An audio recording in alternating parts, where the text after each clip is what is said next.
കഴിഞ്ഞ മാസം പുറത്തിറങ്ങിയ വേൾഡ് ഹാപ്പിനെസ് ഇൻഡെക്സ് സൂചിയിൽ യുകെയുടെ സ്ഥാനം 20-ാമതാണ്.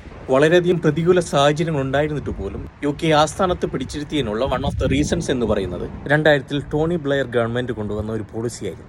യുകെയിൽ വർക്ക് ചെയ്യുന്ന ആളുകൾക്ക്, സ്പെഷ്യലി ഫാമിലിക്ക് ഏറ്റവും ഉപകാരപ്രദമായ ഒരു പോളിസിയായിരുന്നു ഫുൾ ടൈം ആയിട്ട് വർക്ക് ചെയ്യാൻ സാധിക്കാത്തവർക്ക് ഫ്ലെക്സിബിൾ വർക്കിംഗ് അവേഴ്സ് നൽകുക എന്നുള്ളത്. ഇതുമൂലം പാർട്ട് ടൈം ജോലി ചെയ്യാനും ഇഷ്ടമുള്ള ഷിഫ്റ്റ് തിരഞ്ഞെടുക്കാനുമൊക്കെ ആളുകൾക്ക് സാധിച്ചിരുന്നു.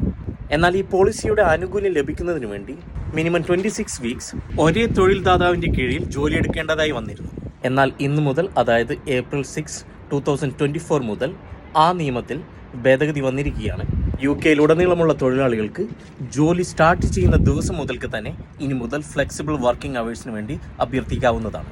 അതായത് ഒരേ തൊഴിൽദാതാവിന്റെ കീഴിൽ 26 മാസം വർക്ക് ചെയ്യാതെ തന്നെ നമുക്ക് ഈ റിക്വസ്റ്റ് ഫോർവേഡ് ചെയ്യാവുന്നതാണ്. തൊഴിലാളിയുടെ ഈ റിക്വസ്റ്റ് നിരാകരിക്കുന്നതിന് മുമ്പ് തൊഴിൽദാതാവ് തൊഴിലാളിയുമായി കൺസൾട്ടേഷൻ നടത്തണമെന്നും ഈ നിയമം അനുശാസിക്കുന്നുണ്ട്.